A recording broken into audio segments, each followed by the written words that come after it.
y ahí puede, ahí sale, Ya, ahí avanza, ¿eh? Ahí avanza, ahí avanza. ¿Eh? ya, perfecto. Perfecto. Después mando la boleta. Muy amable. Ya, vale. Autorizado para hacer café. Muy amable. Gracias. No, no,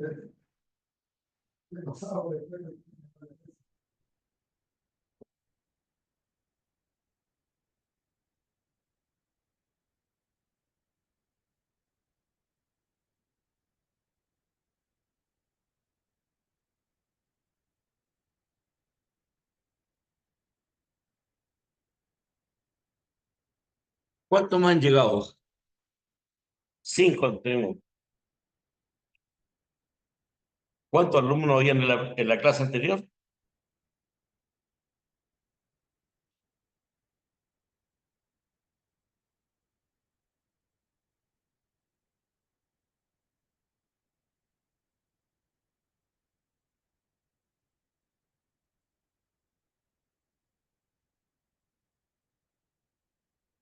¿Aló, me escuchan?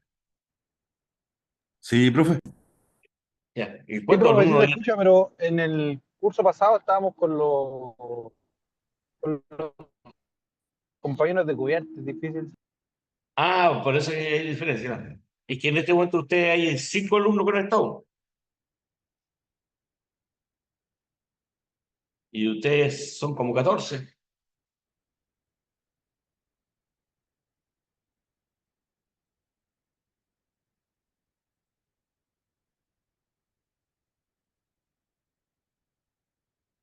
Ya, ¿partimos con los que vimos, no? ¿O prefieren esperar un poquito? Dele nomás. Le damos. Dale nomás, profe. Ya, ya. Hoy vamos a hablar sobre el hierro. Y hierro en general. Porque ahora ya nos vamos a meter definitivo a los metales.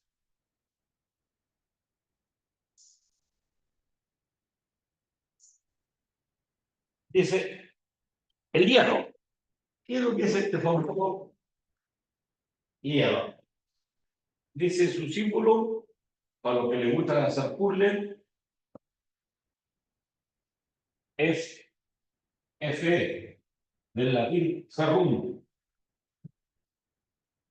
Eso significa hierro. Por eso nosotros, traducido al chilenismo, le decimos fierro. Nosotros trabajamos siempre con fierro. Es ferrum. Dice el hierro es el cuarto elemento más abundante en la corteza terrestre. El cuarto elemento, acuérdense que el principal elemento que tenemos en el mundo es el agua, pero en la corteza terrestre es el cuarto elemento más abundante, dice, es aproximadamente el 5%, y entre los metales solo el aluminio es más abundante que el hierro, que es un 8%. Y en el núcleo de la Tierra, es decir, en el centro de la Tierra, dice, está formado principalmente por el hierro, que es un 70%, y níquel, generando al mover un campo magnético. Entonces, recuerden que nosotros tenemos un campo magnético en el centro de la Tierra, que es lo que nos atrae a mantenernos pegados al suelo. Dice, el hierro es un metal maleable, ya nos recordamos lo que era maleable, tenaz, de color gris, plateado, y además es magnético, y se mantiene a temperaturas ambientes.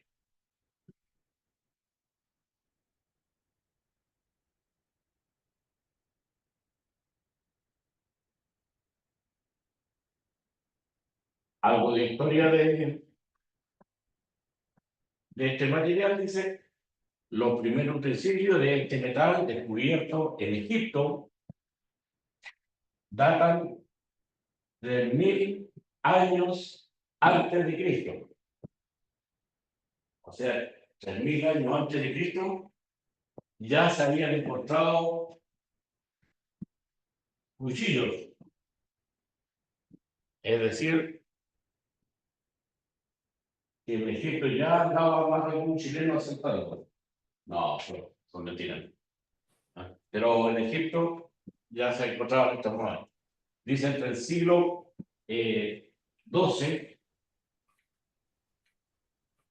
antes de Cristo y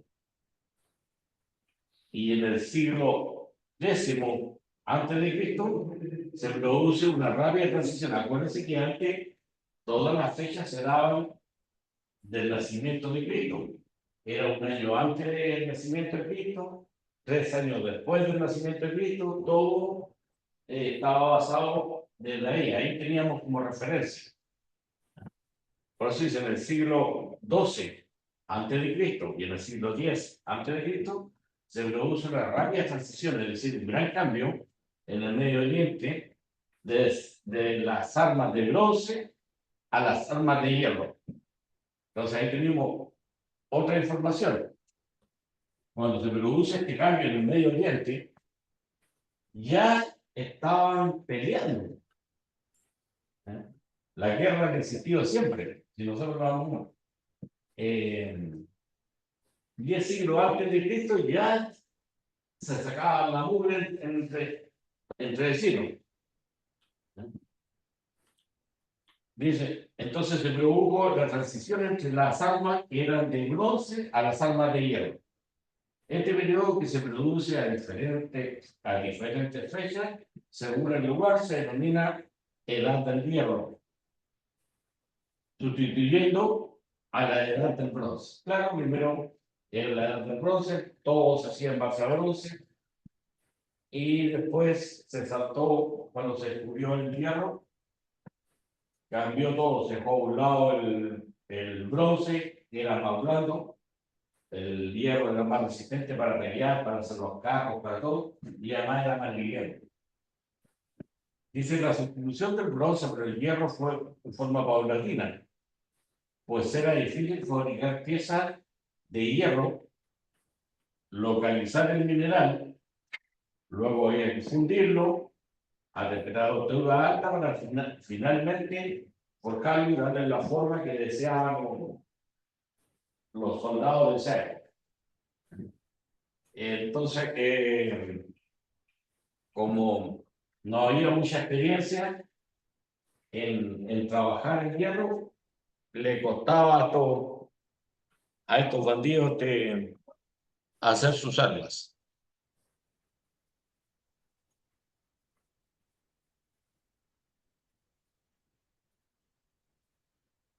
Dice, después de esto, dice, hacia los 450 a.C. se desarrolló la segunda edad del hierro. O sea, cuando ya tenían, cuando estaban trabajando con el hierro, hubieron algunos cambios que ellos lo llamaron la segunda edad del hierro. O sea, fue cuando ya aprendieron a trabajar un poquito mejor.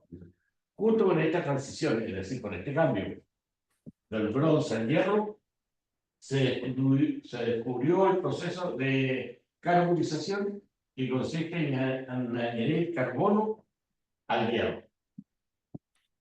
Yo le al principio al hierro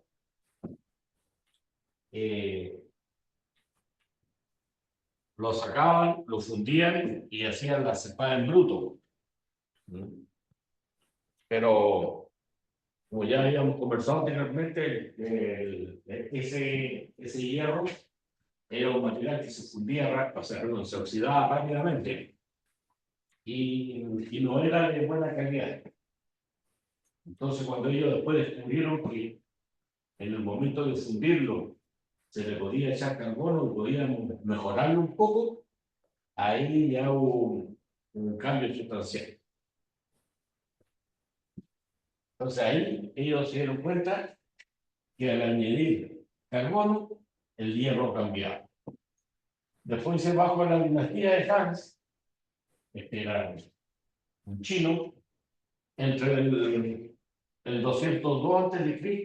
y el 220 después de Cristo, se creó el acero al derretir el hierro forjado, es decir, el hierro que ellos ya habían hecho de espada y todas esas cosas, hierro forjado junto con hierro fundido, obteniendo así el mejor producto del carbón intermedio.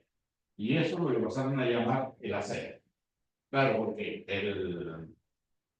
el acero forjado que tenían ellos, que era de mala calidad, y cuando se dieron cuenta que el acero fundido le habían agregado carbono y era bastante superior. Así que ahí lo mezclaron y empezaron a hacer materiales nuevos.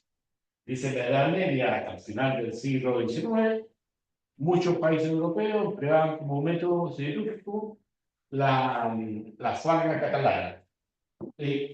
A los distintos tipos de horno que se existían en esa fecha y que existen en la actualidad, les van dando distintos tipos de nombres.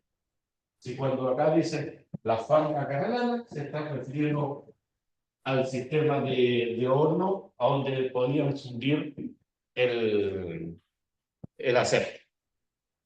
O sea, perdón, hasta ahí era el hierro, ¿no?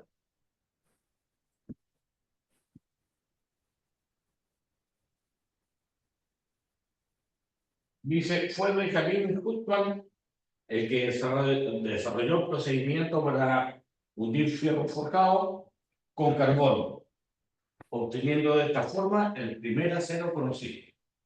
O sea, lo que hasta ese momento era hierro, cuando se le agregó el carbono, pasó a ser acero. Y de ahí tenemos los aceros que nosotros conocimos en la actualidad. Dice, en 1856, ya por un caballero más europeo, Sir Henry, dice, hizo posible la fabricación del acero en grandes cantidades para su procedimiento y a caída del desuso, porque solo podía utilizarse hierro que contuviese fósforo y azufre en pequeños proporciones. Claro, lo que pasa es que, primero, ellos cuando fundían el hierro, lo fundían en piezas muy chiquititas, eran parecidos esos elementos a lo que nosotros podemos conocer ahora como fragua, lo que se ve, por ejemplo, en algunas películas, todavía películas antiguas, que cuando están haciendo, por ejemplo, una herradura y están calentando el material y le están dando la forma que nosotros necesitamos y con un fuelle por otro lado están metiendo aire. Ese era el sistema catalán que le llamaban, pero se podían fundir pequeñas cantidades. No sé, venía un herrero y hacía 4 herraduras para el caballo y quedaba pero saturado para el día. No es como en la actualidad, donde se funden miles de toneladas. En ese tiempo no se hacía lo justo, o se podían hacer, no sé, una espada, terminaban esa espada y una vez que estaba lista, hacían la otra. Pero iban haciendo poco a poco. De su fabricación de acero en grandes cantidades para su procedimiento o a caída en desuso, porque solo se podía utilizar hierro que contuviese fósforo y azufres en pequeñas proporciones. En el año 1857, Sir William de Siemens ideó otro procedimiento de fabricación industrial del acero que en la actualidad ha caído en su desuso. Entonces, los sistemas que llegaron después eran esperando vasijas, que aquí están las vasijas que encontraron en montones de años atrás. Sí. Aquí adentro ponían el material, el fuego lo llevan por abajo, aquí tenían un piñón y un riel. Entonces con eso, una vez que estaba listo, estaba el material fundido, lo giraban y lo daban vuelta. Por el interior, esto por supuesto, lo puedes encontrar en el dibujo, era una vasija que era hueca. Pero esos también ya fueron modificados.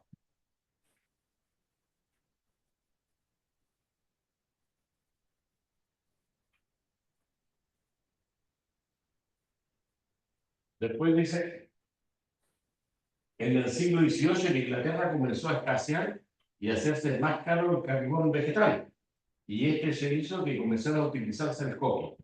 El coque es un carbón. A ver, los griegos, para hacer esta fundición, hacían el carbón vegetal, el carbón, el mismo que se ocupa acá como para hacer asado, ese que se quema madera se deja en brasa y se le hace un tratamiento y ese es el carbón, ese es el carbón vegetal. Pero el coque es un carbón de piedra, es un carbón de piedra, entonces el carbón de piedra se saca y este carbón tiene la particularidad que tiene gran poder calorífico. Es decir, no sé si ustedes se han fijado, cuando ustedes compran una estufa, por ejemplo, a gas, una estufa eléctrica, ¿ves? Dice, capacidad de esta estufa son tantos BTU, que son los grados caloríficos que lanza esa estufa. Si usted tiene una estufa de gas, por ejemplo, dice 500 BTU, y usted le pone quemadores de otra estufa que es de 800 BTU, la puede fundir completa. Entonces se van calculados de acuerdo al grado calorífico que tiene. El carbón, el carbón coque, también tiene gran poder calorífico. Es muy bueno, ese se ocupó por muchos años para las calderas de los barcos, para las calderas de las locomotoras. Entonces ahí se le podía sacar bastante rendimiento a este carbón. Duraba más y la temperatura era mayor, sin que la carretera generaba mayor presión.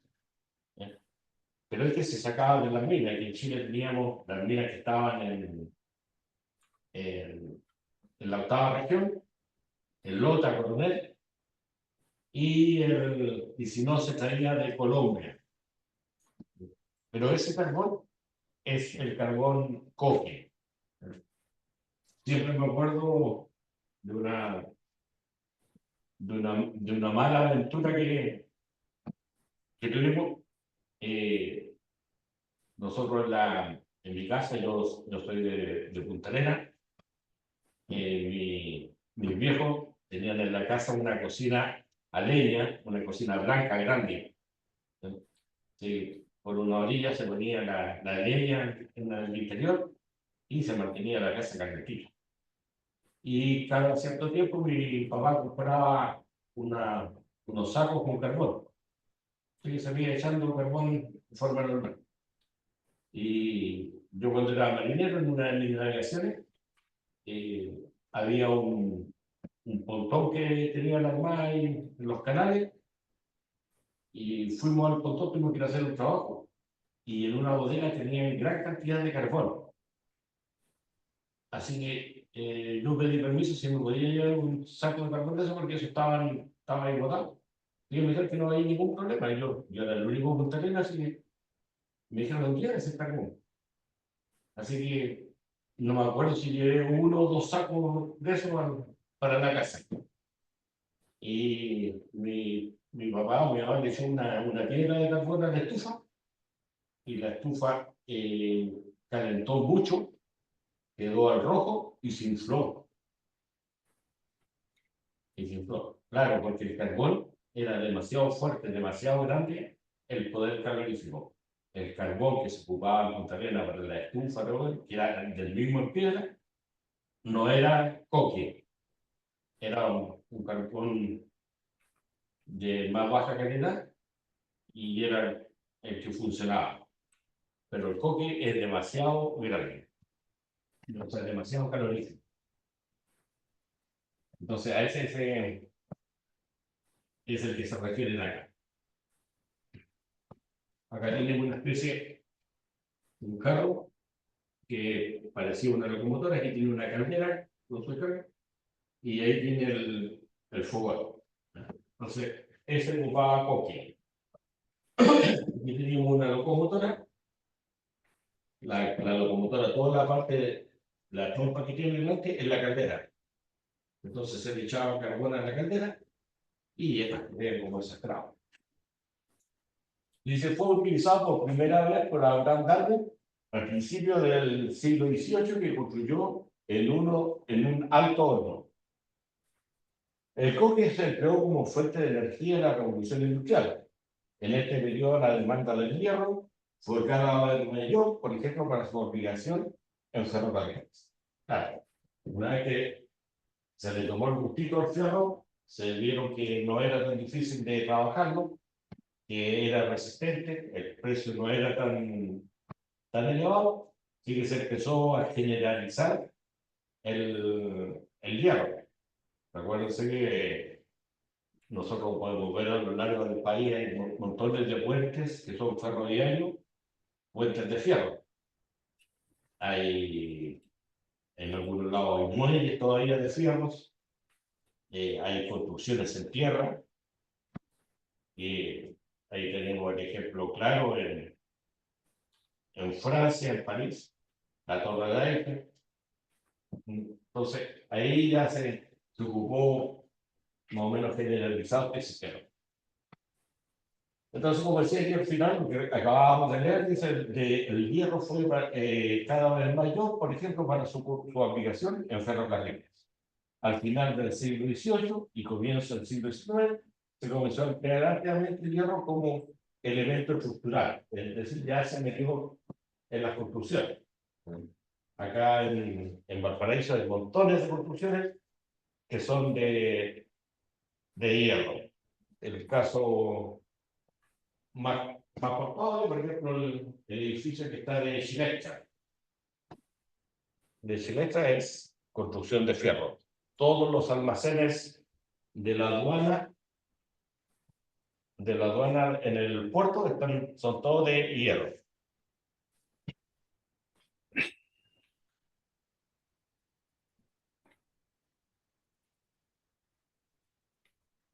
Como se mencionaba, esta torre que está en París, la Torre Eiffel, para información, a lo mejor algunos la conocen, y hay una torre similar a esta en Tokio, en Japón.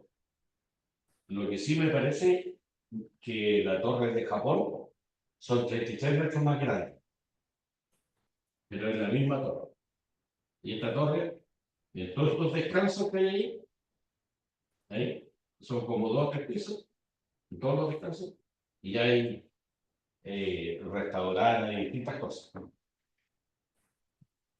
Entonces, esta torre de París, dice, Siemens había experimentado el año 1878 con la electricidad para calentar los hornos de acero. Pero fue el metalúrgico francés, Paul Héroult, dice, coinventor del método moderno para fundir el aluminio, quien inició en 1902 la producción comercial de los aceros del horno eléctrico a agua. Es decir, los franceses metieron la electricidad en los hornos. Eiffel diseñó la torre que lleva su nombre para la exposición universal de 1889 en París, donde se utilizaron miles de toneladas de hierro. Por lo que yo tengo entendido, esta torre fue creada y la iban a ocupar un par de años nomás, y después le iban a echar abajo. Pero después ya pasó a ser un puñito, y un poquito más adelante vamos a ver algunos de los desafíos que tenía cómo hacer esta torre. Porque tenían miedo que se les doble, que el viento la pueda sacudir, y fueron encontrando fueron haciendo bastantes estudios que le ayudaron a darle la firmeza necesaria, y se encontraron que era un buen desafío como para dejarlo para asegurar.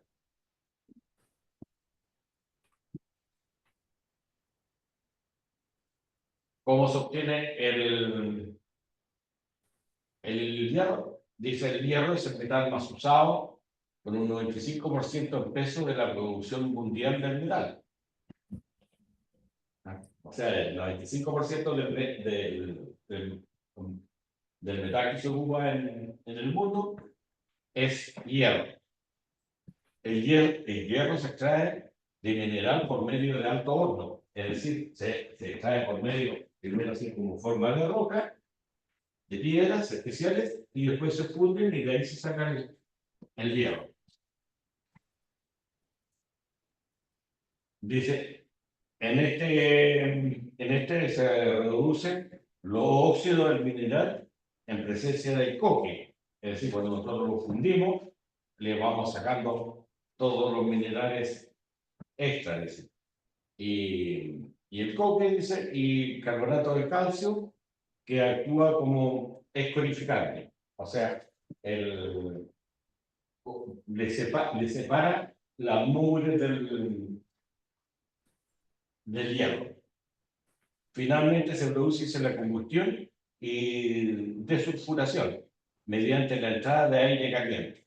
Entonces, cuando se está haciendo la combustión, necesitamos meterle presión de aire y el aire caliente produce el zumbido.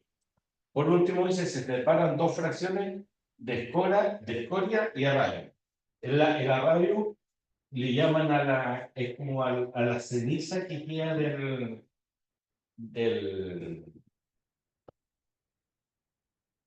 del hierro, a la parte inútil, lo que nos sirve, eso es el arrayio.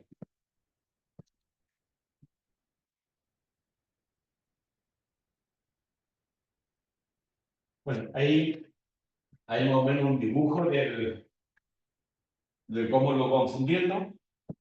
Entonces, sacan el mineral del hierro, la roca, lo suben por medio de palas, lo dejan caer a los hornos a distintos tipos de temperatura y por medio de presiones de aire lo van elevando. Y de ahí van sacando el material para el lado. Entonces lo van separando lo que es escoria, lo que es arrayio, todo va separado por distintas etapas. Es como que pasa por el colador.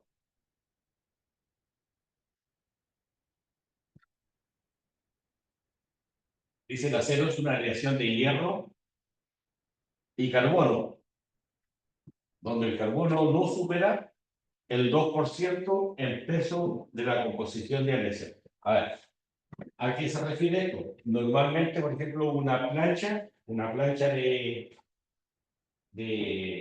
acero, que usted la ve, por ejemplo, en los astilleros, hay planchas de distinto espesor, de 5, de 10, de 15, de 25 milímetros, las tienen ahí separadas por planchas, dependiendo de la guarda los astilleros.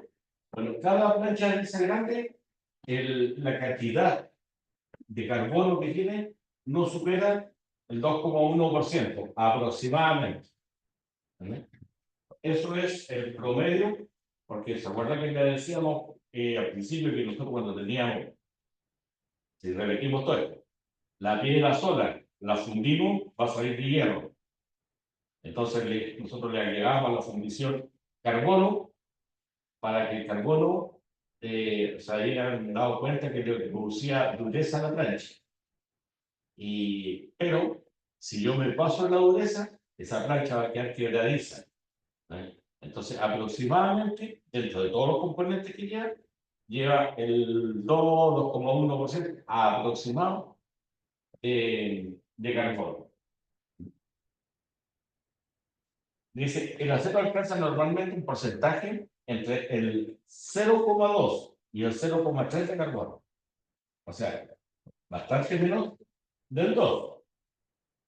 ¿Ah? Aquí tenemos 0,2, ¿no? Entonces, la ingeniería metalúrgica denomina como acero a una familia muy numerosa de aleaciones. Como yo les decía,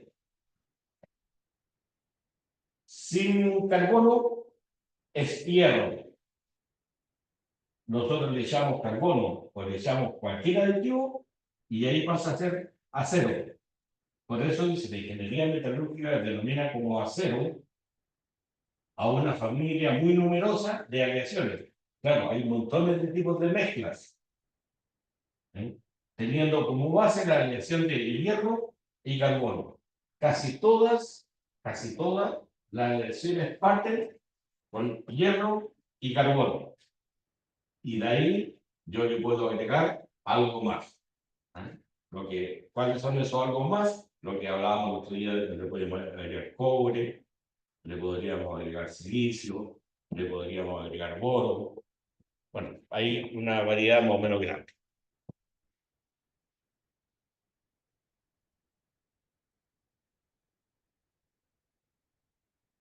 Dice características mecánicas y tecnológicas no sé.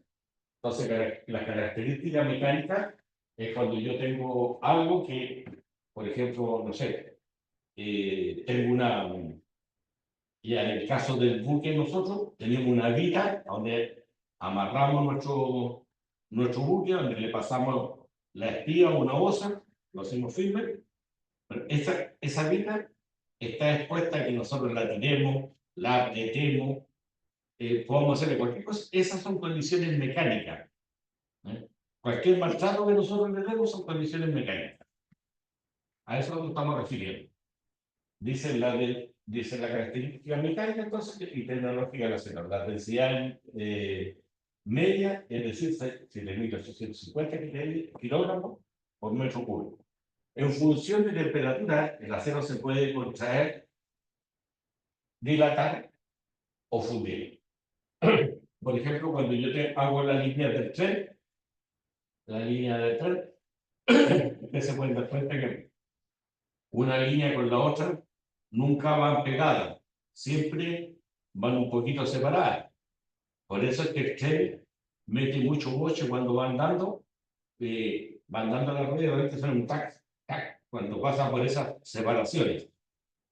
Ahora, esas separaciones se dejan intencionalmente porque ese fierro, cuando viene el verano, con la temperatura ambiente, se dilatan y se estiran y chocan, seguro. Y en invierno, con el frío, se contraen y se separan. Entonces, el acero tiene esa cualidad, se dilata y se contrae. Además, el acero yo lo puedo refundir, lo puedo sacar y lo meto para el horno y lo voy a volver a fundir. El acero presenta frecuentemente temperatura de función, es decir, para hervir, alrededor de 1375 grados. Su punto para hervir, dice, de ebullición es de alrededor de los 3000 grados Celsius, o sea, a esa temperatura trabaja el horno. Es un material tenaz, dúctil y maleable. Permite una buena mecanización, tiene gran dureza, se lo puede soldar con facilidad, los aceros se oxidan con suma facilidad. Posee una alta conductividad eléctrica, se utiliza para la fabricación de imanes permanentes y imanes artificiales. ¿Ah? Tenemos un montón de usos y aquí hay algunas bondades que tiene el hierro, o sea, perdón, el acero. Por eso se le hizo tan interesante a los antepasados en trabajar con este material.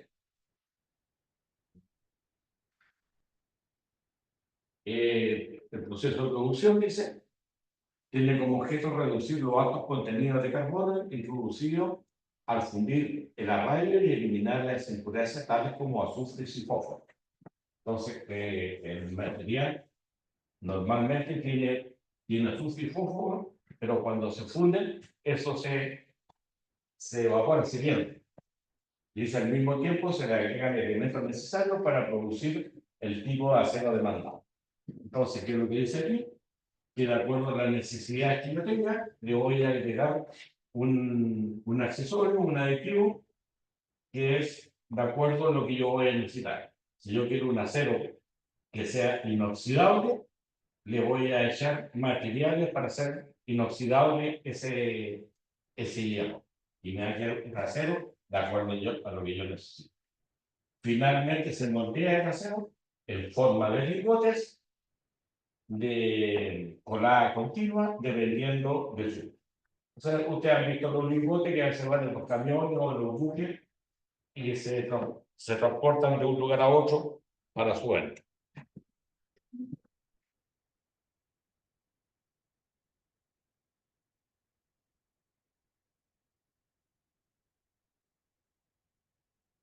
Este es el tipo de horno que le conversaba antes. Nosotros hacemos el fuego acá con carbón y vamos a fundir la piedra que teníamos acá adentro. Pero nosotros por este camino, por este ducto, le aplicábamos aire. Aquí saben que se aplica aire de forma natural, pero los antepasados lo hacían con un fuelle. Le hacían con fuelle y pasaban.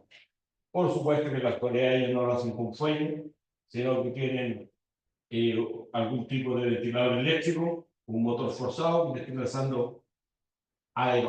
Entonces, el aire le producía una mejor combustión y salía a cero. Y después que estaba fundido, esto se giraba y se vaciaba.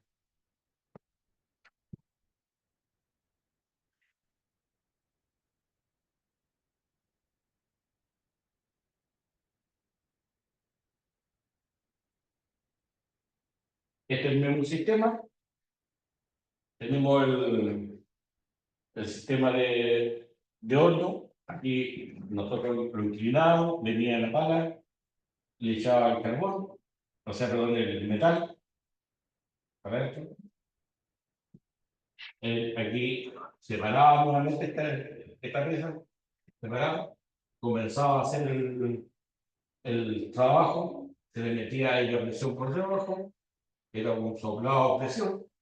Una vez que estaba fundido, se inclinaba y se botaba lo que estaba derretido a un fondo, ¿eh? Se sacaban las espuelas, era todo la basura y lo que quedaba líquido se aprovechaba como material. Lo que quedaba como piedra todavía se botaba.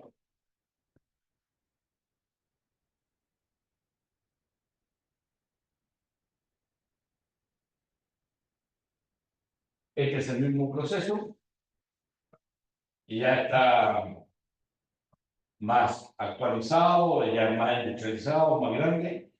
Ya se ocupaban, si ustedes se dan cuenta, grandes tinajas, estas giratorias. Entonces se le metía también temperatura ya no se ocupaba el carbón de abajo, sino que se le metía con mecheros,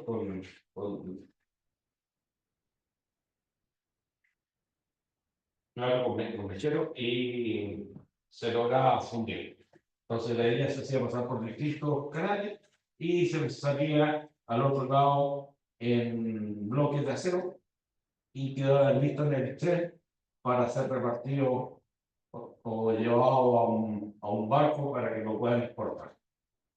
Entonces, después ustedes van a poder verlo con más detención en su casa en la presentación.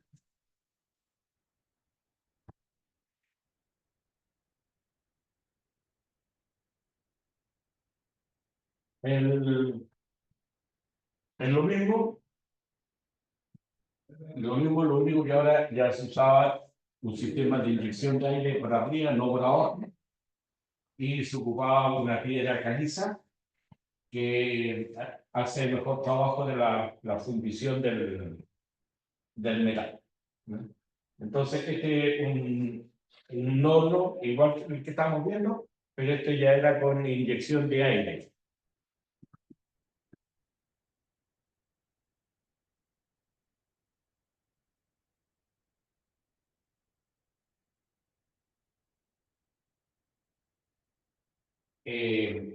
Exactamente lo mismo, pero ya tenemos un horno que es más moderno y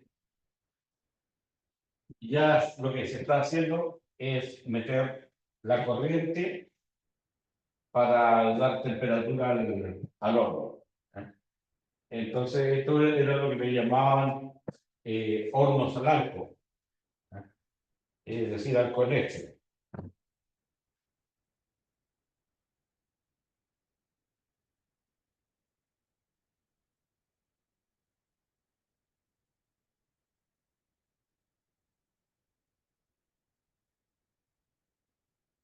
Los tipos de acero, dice, las fundiciones son aleaciones de hierro-carbono. Partimos de ante la base que decíamos que siempre todo partía con la aleación del hierro y el carbono. Ahí ya tenemos acero, hierro-carbono, donde el contenido del carbono varía entre el 2,14 y 6,67% en este tipo de acero. Además del hierro y el carbono, lleva otros elementos de agresión como el silicio, manganeso, fósforo, azufre. ¿Y qué se obtiene con esto? Se obtiene en su forma definitiva para la colada, para el trabajo final. Estas son más baratas que los aceros de fabricación y son más sencillas. Son aleaciones muy duras y son frágiles, pero son poco mecanizables. No la puedo yo trabajar con herramientas.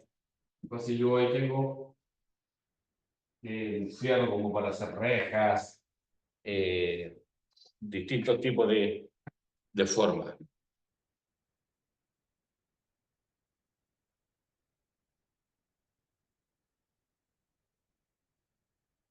Ahí estamos dando cuenta que tengo fierro usado en unos pasamanos en un tipo de reja. Entonces, ¿qué tipo de acero con esto? Lo que habíamos conversado, de acuerdo a las lecciones que yo le vaya mirando, voy a ir cambiando el tipo de acero. Dice, un hierro forjado.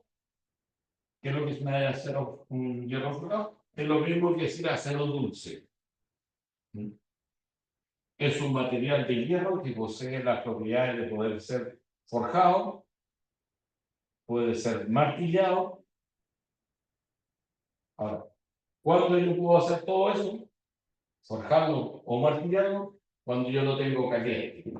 Yo tomo, por ejemplo, un trozo de fierro cuadrado, largo, lo caliento en un sector con un soplete lo caliento para el centro, y tomo las dos puntas y las giro en dirección contraria y me queda como enrolladito. Entonces, es ese fierro que yo te puedo dar esa forma con temperatura, yo no se lo puedo dar a cualquier fierro. Entonces, ese tiene que ser un fierro forjado, un fierro dulce. Entonces, los componentes, los aditivos que tienen son especiales. Entonces, el forjado puede ser martillado cuando está caliente, es decir, al rojo, y se endurece enfriándose rápidamente. Ustedes, cuando después conocen bien el acero, se dan cuenta que hay aceros que yo los caliento, dos aceros de distintas cualidades, los caliento, y hay uno que rápidamente pierde el color rojo y el otro todavía queda ahí ardiendo, por ejemplo. Y al pasar el tiempo, este está frío y este yo lo toco y todavía está caliente. Y eso es debido a los aditivos que hemos puesto. Dice, se caracteriza por el bajo contenido de carbono. Dice, entre 0,05 y 0,25%, siendo una de las variedades de uso comercial. Con más pureza en hierro, es duro, es maleable y es dúctil.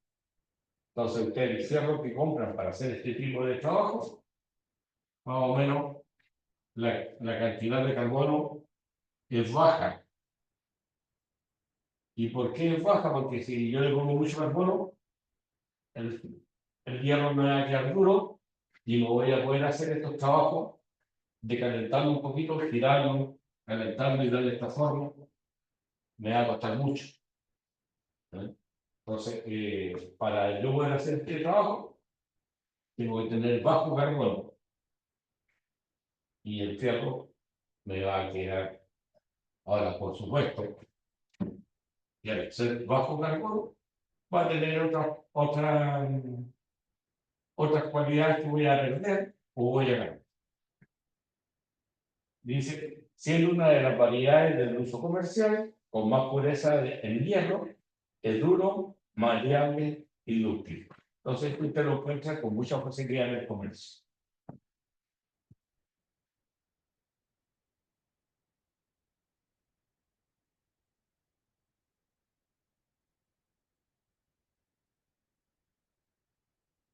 Después tenemos un tipo de acero, ¿no?, que es el acero inoxidable.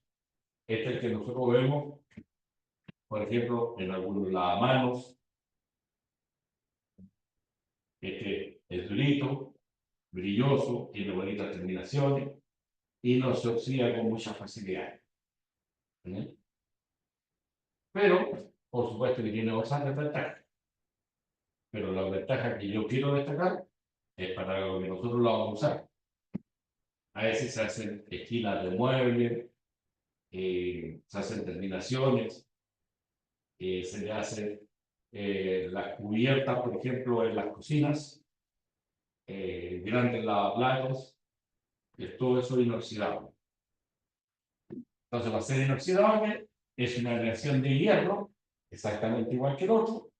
¿Ah? Era hierro con carbono, dice, hierro con un mínimo de un 10% de cromo contenido en la masa. Es decir, yo tenía hierro, tenía carbono y le agregué cromo. Usted ha escuchado botones de veces, por ejemplo, cuando hay un campeonato deportivo, toman una copa de fútbol y esa copa que la regalan del premio es una copa que viene cromada. ¿Ah? Se ve bonita, linda terminación. Usted, par de años atrás, ahora ya no se usa mucho, pero 20 años atrás, usted tenía un auto, por ejemplo, y usted sacaba los parachoques y los mandaba a cromar, le hacían un tratamiento con temperatura, le aplicaban una pintura, lo ponían en un horno y lo cromaban y se lo dejaban como nuevo, y así. Le hacían lo mismo a la antena, a los marcos de los vidrios del auto, a las chapas de las puertas, todo eso se mandaba a cromar. ¿Ah? Entonces, esto es lo que este era el tratamiento que se hacía. Entonces, este acero tiene por lo menos un 10% de cromo. Al tener el 10% de cromo, la plancha queda así. Yo le puedo dar esta forma, puedo hacer estos muebles. Usted cuando entra a una clínica dental, por ejemplo, ve mucho material inoxidable. Es porque tiene un 10% de cromo.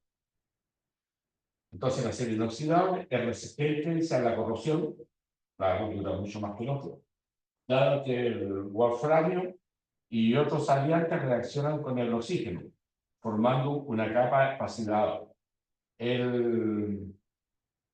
Entonces, este sistema me forma una capa que me protege de todo el óxido. Dice, algunos tipos de acero inoxidable contienen además otros elementos variantes. Los principales son el níquel y el molibdeno. O sea, yo si quiero ver cuando, o sea, no, cuando nosotros estuvimos viendo la presentación anterior, nosotros decíamos que el níquel y el molibdeno tenían cualidades de inoxidable. Entonces, a este acero cuando lo están fundiendo, le echan el 10%, por ejemplo, de cromo a este sistema, y además le agregamos un porcentaje de níquel y molibdeno y lo vamos a dejar de mejor calidad el lavamanos. El níquel pasa exactamente lo mismo que yo le decía antes del cromo, cuando uno manda esta copa a cromar, o cuando yo decía los parachoques del auto lo mandábamos a cromar, también todavía hay muchos talleres, en Santiago especialmente hay muchos, que hacen sistema de niquelado. Por ejemplo, usted tiene, no sé, un trofeo, tiene una pelota de fútbol, se la regalaron una vez, una pelota de fútbol de fierro, de color negra, así fea, pero la pelota es bonita, y usted la manda a ese taller y le pone el níquel y le queda una pelotita así brillosita, preciosa, y usted la puede donar como un trofeo. Entonces, pero siempre que nosotros lo agregamos a la fundición, nos va a quedar un acero de mejor calidad. Y como le comentaba en la primera clase, nosotros le vamos a agregar los aditivos. Por ejemplo, si este lavamanos, invertir un precio, vale 100.000 pesos, y ya hay otro lavamanos que es parecido, pero mejor calidad, porque vale 140.000 pesos, es porque tenía un poquito de níquel y tenía un poquito de molibdeno. Entonces, aumenta la calidad, pero aumenta de inmediato el precio. Entonces, de ahí siempre la pregunta que siempre la gente dice, ¿y por qué a las planchas marinas, por ejemplo, para hacer construcciones navales, no le ponen níquel o antioxidante? Porque el buque saldría como 4 o 5 veces el precio que tiene. El valor aumenta demasiado, especialmente estas aleaciones que son antioxidantes.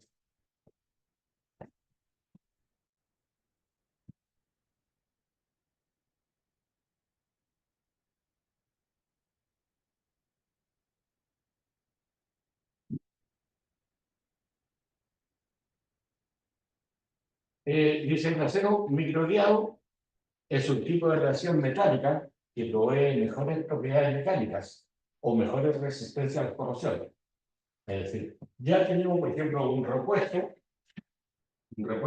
usted ha visto un repuesto, un piñón, con dientes por fuera, aquí estriado por dentro, ese es un piñón, por ejemplo, con una correa que estriado por fuera y por dentro, bueno, y usted lo ve así, son brillositos, cromados, bueno, también tiene condiciones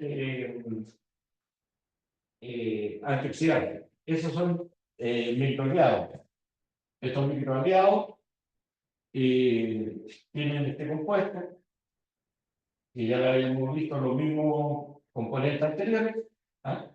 Dice que es un tipo de aleación mecánica que provee mejores propiedades mecánicas, es decir, yo lo puedo someter a esfuerzo, por algo son piñones, son cosas que están haciendo fuerza constantemente, que proveen mejores propiedades mecánicas o mejor resistencia a las corrosiones.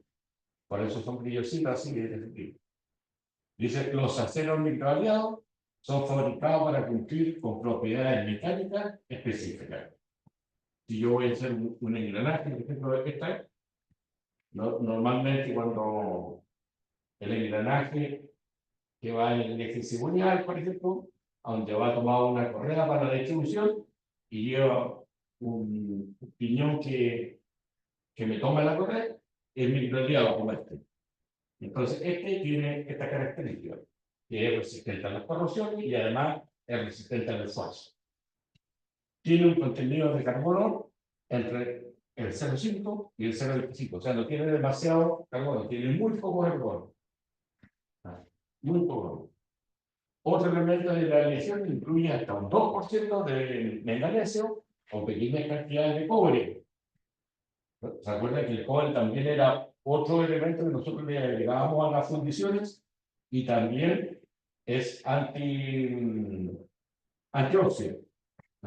Entonces, ahí tiene cantidades de cobre, níquel, o nitrógeno, vanadio, plomo, molibdeno, titanio, calcio, tierras raras. Ahora está saliendo mucho este tema de tierras raras. No sé si ustedes lo han escuchado en la actualidad. ¿Alguien de ustedes ha escuchado el tema de las tierras raras? No, profe. ¿No? No, profesor. Ya. Tierra rara es un mineral que se empezó a descubrir, o sea, bueno, se descubrió hace montones de años atrás, pero no se le encontraba uso. ¿Mm? Y ahora encontraron que la tierra rara, este mineral, se está ocupando mucho en motores de turbinas de aviones y en la industria de armamento. Los misiles, cañones, todo eso, se ocupa mucho las tierras raras. Y es escasa en el mundo. Ahora, las tierras raras hay como 10 variedades de tierras raras, pero se dio la coincidencia que apareció en poca cantidad en Argentina y en mucha cantidad ahora en Chile. ¿Mm? Eh, Está en el sur, por ahí por la altura de Valdivia, por esos lados, hay bastantes sectores con tierras raras y frente a Punta Arenas. Entonces, acá recién se está comenzando a buscar, aquí todavía no se hace, no se industrializa. Por eso es que a veces sale en YouTube, en todos lados, dice que Chile podría cambiar su futuro si se pone a extraer todos estos productos y lo exporta. Porque los chinos, los americanos y los rusos están interesados en las tierras raras. ¿Mm? Y como le digo, nosotros ahora somos privilegiados y tenemos bastante. Y sale ahí en este listado, donde dice titanio, calcio, tierras raras o circonio. Así que es un mineral que se va a ocupar a futuro. Tiene teóricamente el precio es como 3 veces el valor del cobre. Y no me acuerdo bien, me parece que es tres veces el valor del cobre. Y, y tenemos como 7 veces más tierras raras que cobre. Entonces, puede crearse una fuente de ingresos para el país inmensa. Por eso que en este momento las potencias están poniendo los ojos en Chile. Sí, yo creo que se va este gobierno y se van a meter, pero de cabeza las potencias aquí en tratar de hacernos la pata para que seamos socios de ellos. ¿Sí? Es un tema que es interesante de leer y se van a dar cuenta que nos va, nos va a servir a futuro. A lo mejor no a nosotros, sino a nuestros hijos, nuestros nietos. Pero se viene bien. Ya, tenemos otro tipo de acero. Dice los aceros rápidos. Los aceros rápidos son todos los aceros que se ocupan para herramientas, para maquinarias. ¿Bien? Aquí tenemos, por ejemplo, tenemos una broca. Usted sabe que hay una broca que usted hace un hoyito y la broca se quema entera. Broca mala. Pero hay brocas de muy buena calidad. Entonces, el acero rápido, dice, es un acero de alta velocidad. Son aleaciones que soportan esfuerzos grandes, soportan altas temperaturas y exigencia en el área del trabajo. Es decir, cuando está girando, está generando bastante temperatura, a generar temperatura, se podría ablandar. El objetivo de la broca es que no se ablande. Tome temperatura, pero que no se ablande. Y además la voy a estar presionando. Entonces dice, tiene como aliantes, es decir, los elementos que nosotros le pusimos, el molibdeno. Si nosotros nos damos cuenta, el molibdeno tenía bastante resistencia al roce. Y, y era, aparte de resistencia al roce, era resistente a las temperaturas. Entonces, si mi bloque es buena, tiene buena cantidad de molibdeno. También se le agrega el tungsteno, también puede tener vanadio y cromo. El cromo también, que la deja brillosita, pero también era resistente a las temperaturas. ¿Se acuerdan que nosotros decíamos que todos los aditivos que nosotros le ponemos a los aceros, tienen como 3 o 4 cualidades buenas, y hay algunos que tienen además 2 o 3 cualidades malas. Entonces usted tiene que ir seleccionando lo mejor para el requerimiento que tiene usted. Dice que tiene buena resistencia a la temperatura y a los desgastes. Eso es lo que necesita una broca. Entonces, yo cuando voy a confeccionar una broca, yo tendría que ver cuánto le voy a poner de estos elementos, para ver la calidad de la broca que voy a hacer. Dice que realmente son usados como brocas y fresolines. Esto no me acuerdo lo que eran los fresolines, sería mentira que yo lo dijera. Fresolines, los machos son para hacer hilos, ¿no?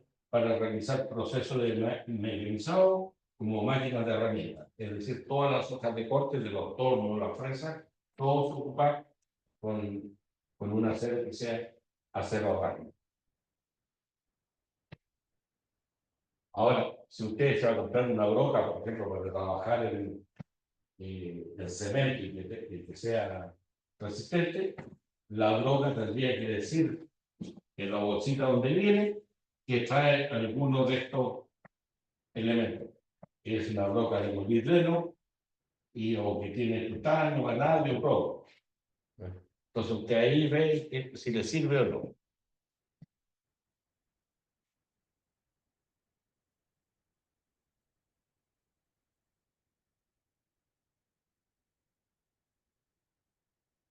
Dice, el acero está presente de forma abrumadora en nuestra vida cotidiana, en todos los lados donde aún nosotros tenemos acero. Dice, está en forma de herramientas. ¿Quién en la casa no tiene un atornillador, un martillo y un cincel? En utensilio, desde un cuchillo, una cuchara, un tenedor, equipos mecánicos, y dice formando parte de los electrodomésticos. ¿Quién en la casa no tiene una licuadora, un refrigerador, una lavadora? Todos tienen esto mismo. También es parte de la estructura de la vivienda y evitamos la gran mayoría de los edificios modernos. Claro, tenemos construcciones de fierro.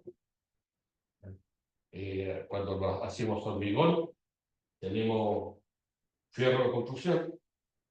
Cuando se hace construcciones de madera, ahora, acuérdense que se usa una plancha, o sea, no una plancha, sino que se hace una plancha que se deforma y se hacen pequeñas vigas de distintos tipos.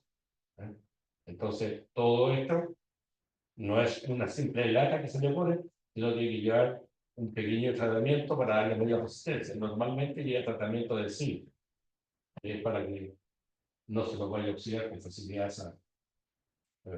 Dice, un gran consumidor del acero son los grandes astilleros, son los constructores de barcos, especialmente en los barcos petroleros, en los barcos gasistas y otros buques cisternas.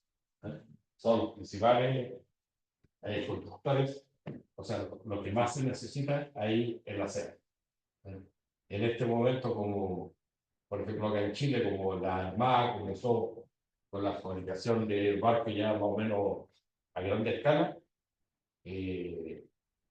Y lo bueno que la Armada no está haciendo solamente los buques para la Armada en el astillero de la Armada, sino que está trabajando, por ejemplo, en este momento en cadena con el astillero de Valdivia. Entonces hay partes que está haciendo el buque en Talcahuano, pero hay pequeñas partes que las están haciendo en Valdivia. Entonces las traen y las van instalando encima.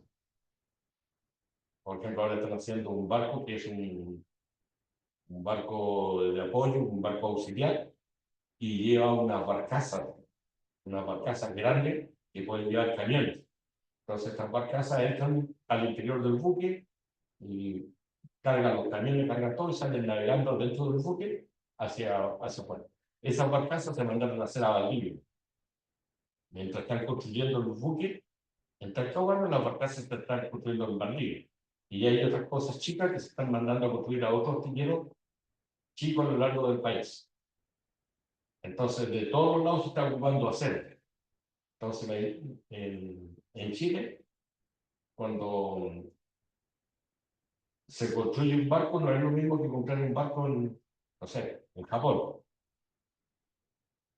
Cuando se construye el barco, a lo mejor se va a gastar lo mismo. La única diferencia es que se le da pega a bastante gente. En Lambar, en Valdivia, en los astilleros chicos, esos astilleros tienen que comprar el acero, los cables, todo al comercio local y el mercado se echa a andar. Entonces, por eso es bueno que salgan los barcos aquí en Chile. Entonces, esto va a comenzar a dar bastante mano de obra.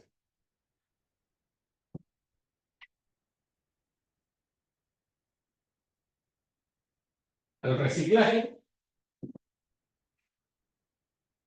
hay un ejemplo que yo otra vez, me parece que yo le he conversado a ustedes, uno de los principales proveedores de acero en el mundo son los japoneses, de acero comercial. Los japoneses le venden a todo el mundo. Aquí mismo en Chile, cuando están construyendo, vienen barcos cargados de planchas de acero que los traen de Japón para que nosotros hagamos un barco. Pero los chinos no tienen los japoneses no tienen minerales para hacer el hierro. Entonces ellos compran chatarra, es decir, los buques que están dados de baja a nivel mundial, los compran ellos y se los llevan, en algunos casos a remolque. Se los llevan allá y los varan y lo empiezan a deshuesar, lo empiezan a cortar por pedazos y lo funden. Y cuando lo funden, ahí empiezan a separar lo que es hierro, lo que es cobre, aluminio, todo lo van separando de la fundida. Y después ellos lo hacen plancha, lo elaboran y los venden al mundo. Dice, todos los metales y los aceros, entre ellos pueden ser reciclados una vez que su uso inicial ha llegado a su fin. Ustedes se ven reportajes que hay unas playas que los buques van navegando, toman vuelo y se meten en la playa para adentro, hasta que al barco. Sí que hay unas playas que reciben, por ejemplo, puros barcos que son metaleros. Otras playas que reciben puros barcos que eran transatlánticos.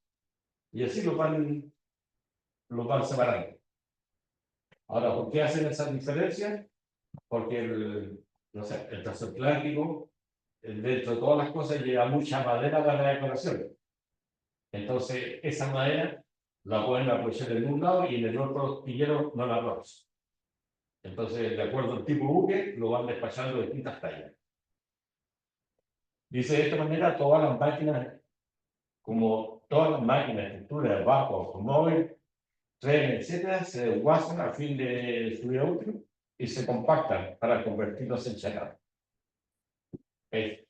Los baten por pedazos, después lo aprietan, lo dejan en un cajón chiquitito y después así en ese que queda inundado de chatarra, lo funden. Se envía nuevamente a las cererías donde se consigue un nuevo producto siderúrgico. Se estima que las chatarras recicladas cubre el 40% de las necesidades mundiales del acero. Eso fue calculado en el año 2006. Generalmente los metales reciclados se funden en hornos de arco eléctrico.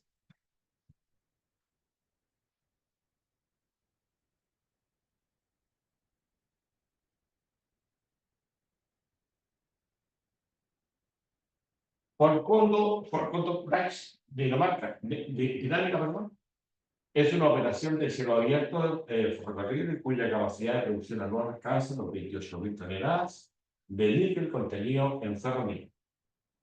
El ferroníquel es un compuesto de hierro más níquel y es utilizado exclusivamente para la fabricación de aceros inoxidables. Entonces, la Falcon Nickel se dedica a hacer el ferroníquel. Entonces, es fierro con níquel, exclusivamente para la fabricación de níquel inoxidable. La operación está ubicada en la localidad de Bonao, en República Dominicana. Está compuesta por una planta metalúrgica, una refinería de petróleo y una central térmica de 200.000 megawatts, o sea, 200 megawatts. La tasa de producción en 2004 fue 29.477 toneladas de níquel contenido en ferro. Y por último, ahí tenemos el procedimiento completo de todo lo que hemos visto hasta el día de hoy. Entonces hoy hemos visto más o menos la historia de lo que es el hierro. ¿Se entendió, bandidos? Sí, profesor. Sí, profe. Sí, profesor. Ya, Sí, profesor. Sí, profe, quedó claro. perfecto.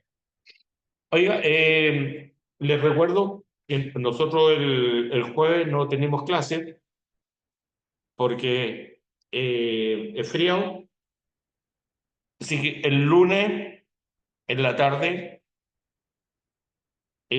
cuando lleguemos a clase a los dos, tenemos prueba. Sí. La prueba es todo lo que hemos visto de seguridad. Yo creo que la prueba es demasiado fácil, porque todo lo que es seguridad ustedes lo han visto 1 y 1000 veces. Así que, por si acaso, yo le vengo informando ya, hoy en la tercera clase que le vengo informando para que ustedes también le digan a sus compañeros que no se han podido conectar. Pero ese día vamos a partir la prueba a las 2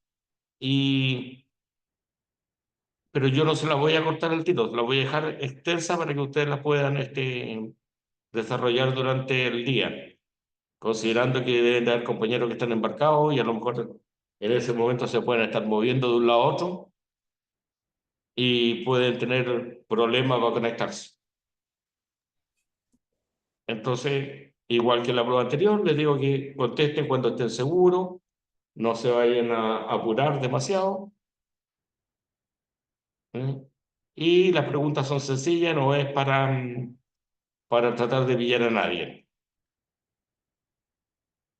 Y como les digo, si en la última clase, cuando estemos en la tercera prueba, si a alguien le ha ido mal, ahí vamos a ver cómo lo podemos ayudar. Que profesor, ¿Listo? gracias. Nos estamos comunicando entonces el lunes. Gracias. Profesor, Ya, profe, hasta luego, esté bien, Bueno, buena profesor. tarde. Igual ustedes, luego. cuídense, Hasta luego. luego, que tengan buena fiesta, descansen. Igualmente, profe. Igual, gracias. A ustedes.